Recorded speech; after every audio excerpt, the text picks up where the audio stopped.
Bonjour, bienvenue, deuxième épisode de cette série consacrée à des tableaux que j'ai réalisés.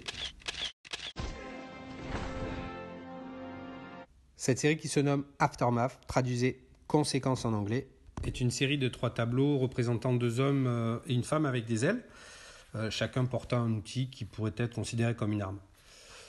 Ces 3 acryliques qui font 200 par 160 cm et ont été exposés pour la première fois en 2018 dans une galerie à New York. Et ensuite, elles ont bougé dans différentes expositions. L'envie autour de cette série est venue d'interrogations sur la spiritualité et sur mes croyances. L'inspiration est multiple. Elle vient d'abord de l'iconographie religieuse qui est ancrée dans notre culture chrétienne catholique. L'icône religieuse qui retient mon attention est l'archange Saint-Michel, qui dans la Bible est le chef de la milice céleste. Dans l'art sacré, en peinture comme en sculpture, on le voit souvent représenté avec sa lance, comme un héros combattant dragon. Autre œuvre qui m'a interpellé, c'est L'Ange déchu d'Alexandre Cabanel, qu'on peut voir au musée d'Orsay.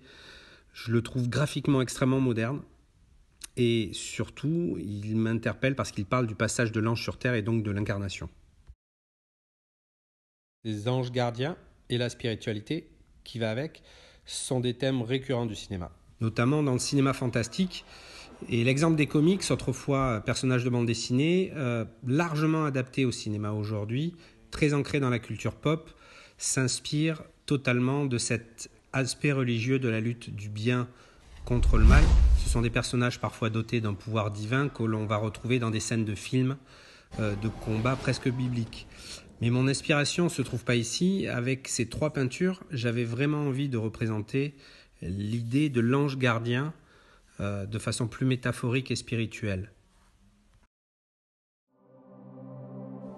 Le film de Wim Wenders, Les ailes du désir, qui date de 87, m'a beaucoup marqué. Il a vraiment cristallisé cette envie à un moment donné de raconter et de peindre des anges. Ce film raconte, entre autres, l'incarnation d'un ange qui renonce au ciel par amour pour une femme. Et dans un Berlin en noir et blanc, on voit ces anges qui sont à l'écoute des pensées de la foule, des mortels, et qui les guident parfois.